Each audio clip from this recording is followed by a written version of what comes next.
vous avez fondé Etifinance, agence de notation extra-financière, en 2004. Des 3 critères, gouvernance, sociale et environnementale, lequel vous paraît être le premier pilier de tout ce qui est extra-financier? Eh bien, écoutez, c'est avec joie que je peux dire qu'on a assisté en 15 ans à une évolution assez forte dans les thématiques abordées dans l'extra-financier. On a commencé d'abord par la gouvernance, qui a intéressé les investisseurs, qui est la partie prenante que nous représentons. C'est d'abord de savoir comment sont organisés les pouvoirs dans l'entreprise, qui décide de quoi, où sont les contre-pouvoirs, quelle transparence dans les informations communiquées. Donc ça a été d'abord essentiel.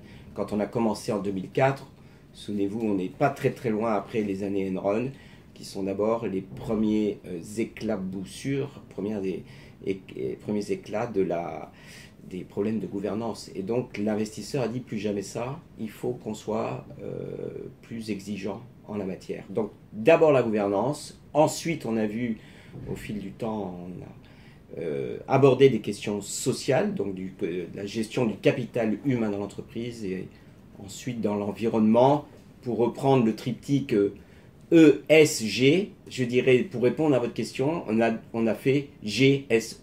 Voilà. Très bien. Alors, justement, les investisseurs qui sont vos clients et qui vous mandatent, ils ont dépassé le stade du respect des normes pour la gouvernance. Je crois qu'ils vous demandent de plus en plus d'engager un dialogue actionnarial avec les entreprises. Alors, qu'est-ce que ça recouvre exactement? C'est du travail en amont? Tout à fait. Je pense que là aussi, on a beaucoup mûri du côté des investisseurs dans la manière d'aborder ces enjeux dits non financiers, mais qui ont au bout du compte un impact potentiel financièrement. On a mûri parce qu'on est passé d'une approche qui était celle, moi en tant qu'investisseur, si un comportement, une politique d'une entreprise en matière de gouvernance ne me plaisait pas, je l'évitais. Donc je n'allais pas vers ce type d'entreprise. À cette posture-là, et qui existe toujours, laisse la place aujourd'hui à une approche plus, j'allais dire, pas consensuelle, mais de dialogue, où la posture est la suivante. Certes, l'entreprise n'est pas parfaite, l'organisation mérite d'être en voie de progrès, et pour cela, je vais faire connaître mon avis. Et donc, je vais demander à Etifinance de rentrer en contact avec cette entreprise, mettre en exergue ce qui lui semble être comme un axe d'amélioration, et demander à l'entreprise de rendre compte, de s'engager, de dire oui, je reconnais là-dessus que je suis moyennement acceptable, et je m'engage d'ici telle période à y répondre. Donc l'engagement actionnarial, qui est parti souvent d'Europe du Nord, est en train de prendre un petit peu plus de place en France comme une pratique d'investisseur responsable. Et ça permet d'éviter le risque d'une trop grande normalisation de la gouvernance, où on se contente de respecter la lettre mais pas l'esprit. Parce qu'il y a un danger là, non?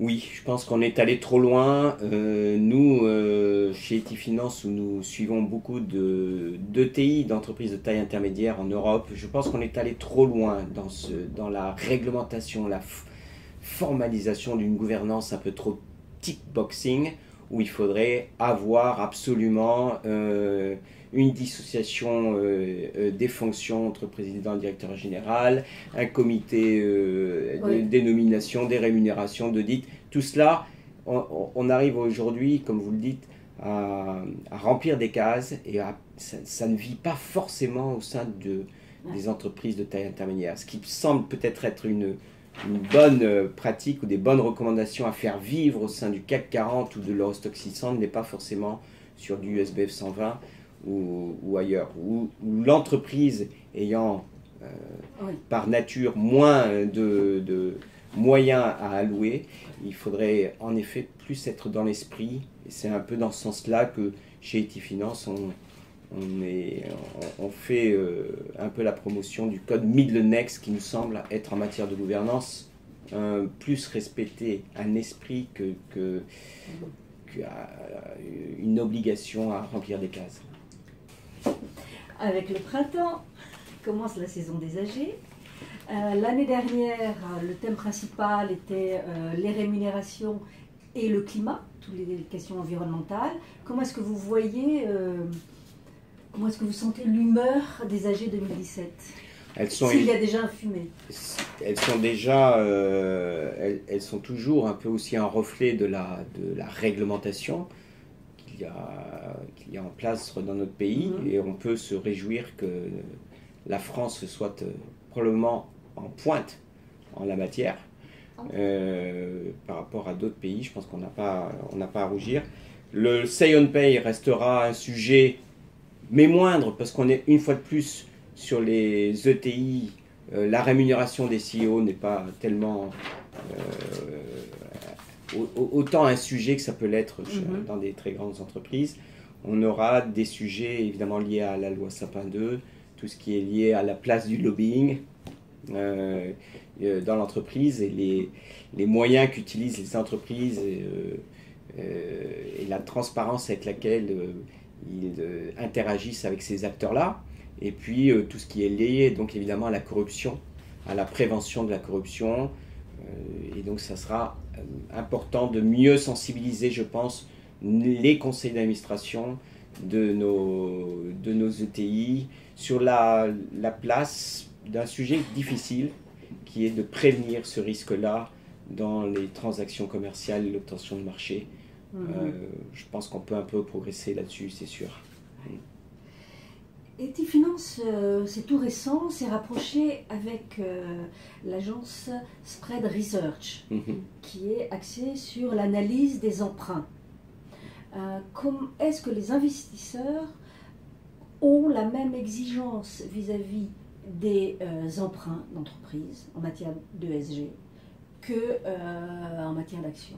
Alors, très très intéressante question, parce qu'il y a une dizaine d'années, quand j'allais auprès de gérants en dette privée, c'était pas vraiment un sujet, mis à part quelques-uns. Tout ce qui concernait l'extra-financier ne semblait pas répondre à leurs préoccupations, qui étaient peut-être plus court-termistes, et je vois que ça aussi a changé. Vous l'avez dit, on s'est rapproché de Spread Research, donc qui est une agence de notation financière sur des crédits, des dettes privées. On a rencontré plusieurs fonds de dette qui sont aujourd'hui, ils s'intéressent, et ça va je pense que ça interpellera vos abonnés, mais la désintermédiation bancaire fait qu'il y a aujourd'hui une demande pour des entreprises à être évaluées, et notamment à être évaluées en matière de gouvernance. C'est un enjeu important. Lorsque l'on prête de l'argent, on se rend compte que la gouvernance, plus que le S et le E pour le moment, le social ou l'environnemental, est un enjeu à bien évaluer avant d'octroyer. Alors, à quand l'extra-financier dans les blockchains?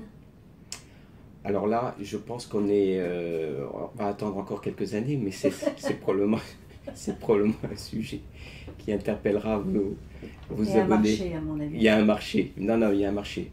On n'y est pas encore, mais on y est.